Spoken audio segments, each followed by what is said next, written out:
আসসালামু আলাইকুম। আমি ডালিয়া আক্তার। আজ থেকে প্রায় 1 বছর আগে একটা ব্যক্তির সন্ধানে আমি একটা প্রতিষ্ঠানের সন্ধান পাই। যে প্রতিষ্ঠানের ইন্ডাস্ট্রিয়াল পার্কের সামনে আজকে আমি আছি।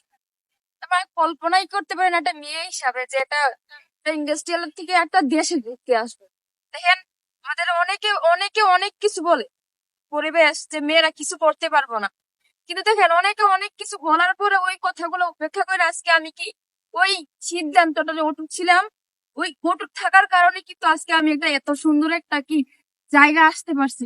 মানে কখনো কল্পনাই করতে পারি না। হ্যাঁ, আগে ছবিতে দেখতাম, ভিডিওতে দেখতাম যে ইন্ডাস্ট্রিয়াল পার্ক সারা অনেক ভিডিও দেখছি, অনেক ভিডিও দেখে মোটিভেটেড হচ্ছে, কিন্তু আজকে যে এরকম একটা সুযোগ আমার হইবে আমি চিন্তা করতে পারি না।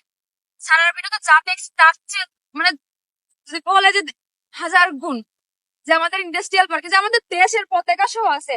তো আমরা বলে যে বাংলাদেশ নাকি, মানে এটা নাকি গোয়া। তো গোয়া এলে যে এতগুলো দেশের পতাকা সহ আছে, তো কল্পনাই করতে পারি না যে এরকম একটা ইন্ডাস্ট্রিয়ালের একটা সন্ধান আমি পাবো বা ইন্ডাস্ট্রিয়াল থাকার একটা সুযোগ আমি পাবো।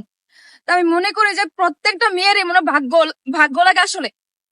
প্রত্যেকটা পৃথিবীর প্রত্যেকটা মানুষের ভাগ্য লাগে যে আমি একটা প্রতিষ্ঠানে আছি, আমি মেয়ে হিসেবে আমি গর্বিত একটা প্রতিষ্ঠানে এসে।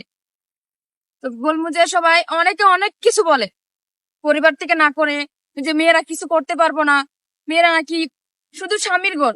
আসলে না, পৃথিবীটা অনেক সুন্দর। আমি মনে করি যে প্রত্যেকটা ব্যক্তি যদি সিদ্ধান্ত নেয়, সিদ্ধান্ত নিলে আজকে আমি যে জায়গায় আসছি ওই ব্যক্তিরা কি এই জায়গায় আসতে পারবো। তো সবাই ভালো থাকবেন, সুস্থ থাকবেন। আসসালামু আলাইকুম।